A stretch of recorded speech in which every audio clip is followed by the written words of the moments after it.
नमस्कार और स्वागत है आपका अपने YouTube चैनल में, जहां पर आपको एनसीईआरटी सोशल साइंस कक्षा 6 to 12 के कंप्लीट नोट्स को तैयार कराए जाएंगे। साथ ही आपको Jharkhand TET, C TET, TGT और पीजीटी की भी तैयारी कराई जाएगी। तो देखिए, आगे बढ़ने से पहले मैं आपको बता दूं कि मैंने कक्षा 6 to 8 के सोशल साइंस को कंप्लीट करा दिया है, और अगर आपने उसे नहीं देखा है तो आप प्लेलिस्ट में जाकर ज़रूर देखें। और ये जो सेशन चल रहा है, देखिए ये जो सेशन चल रहा है उसमें झारखंड टेट, सी टेट को, टीजीटी, पीजीटी को ध्यान में रखकर कराया जा रहा है। और आपको हर चैप्टर से एनसीईआरटी के हर चैप्टर जो है उससे 10 क्वेश्चन को प्रत्येक दिन कराए जाएंगे, ताकि आपका वीडियो लंबा ना हो और मुख्य बिंदु आपको ज़रूर याद हो जाए। तो इस फर्स्ट पार्ट में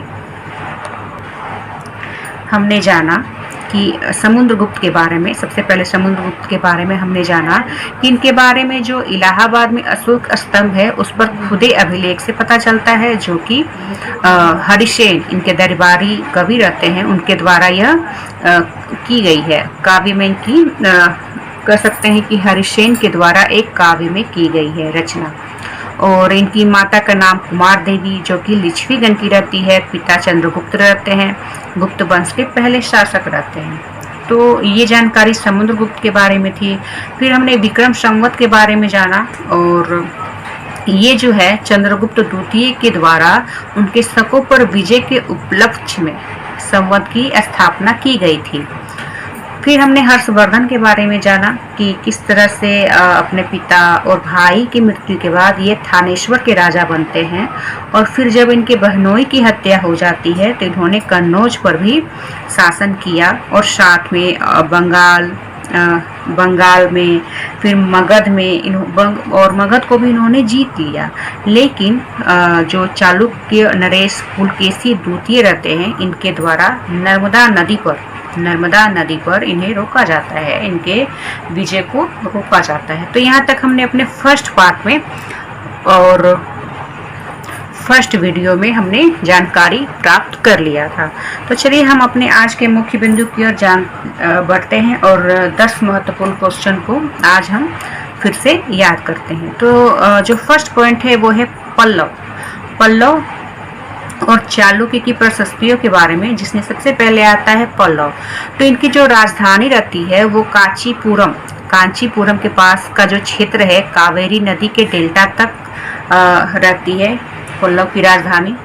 और चालुक्य का जो राज्य रहता है वो कृष्णा और तुंगभद्रा नदियों के बीच रहता है।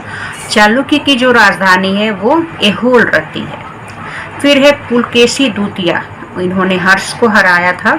ये सबसे प्रसिद्ध चालुक्य राजा रहते हैं, और इनके दरबारी कवि रवि कीर्ति रहते हैं।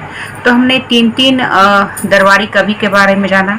सबसे पहले हमने जाना समुद्रगुप्त के दरबारी कवि के बारे में, फिर हमने हर्षवर्धन के दरबारी कवि के बारे में जाना, और अब आता है पुलकेशी द्वितीय के दरबारी कवि रवि कीर्ति। नेक्स्ट है हमारा कि दक्षिण के राज्यों में सभाएं चलती थी। तो ये सभा क्या है, उर क्या है, और नगरम क्या है।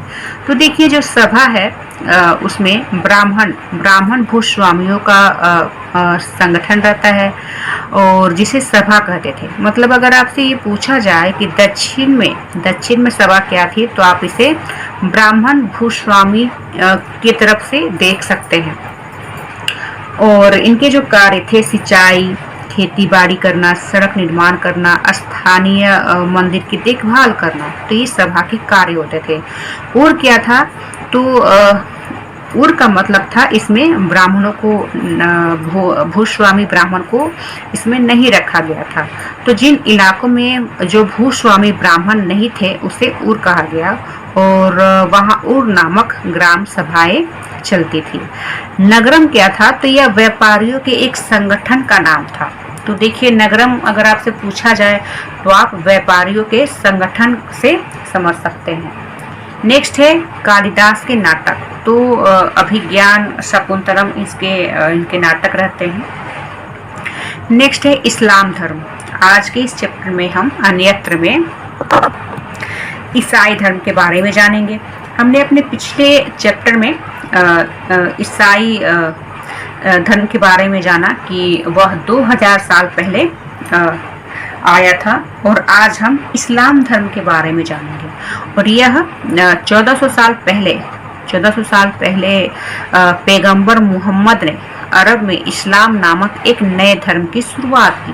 तो कितने साल पहले? तो 1400 साल पहले पैगंबर मोहम्मद के द्वारा। और कहाँ पर? तो अरब में। और अल्लाह को इन्होंने सर्वोपरि रखा, सर्वोपरि कहा, और इनका जो पवित्र ग्रंथ रहता है वो कुरान रहता है। जो कुरान है इनका प्रमुख ग्रंथ रहता है। तो इस तरह से जो चैप्टर 10th है, नए साम्राज्य और राज्य, उसका आज का हमारा सेकेंड वीडियो भी समाप्त होता है। और नेक्स्ट वीडियो में हम चैप्टर 11 को पढ़ेंगे, जो कि कक्षा 6 का अंतिम चैप्टर भी है। तब तक के लिए आप इस चैनल को लाइक, शेयर और सब्सक्राइब करना ना भूलें। धन्यवाद।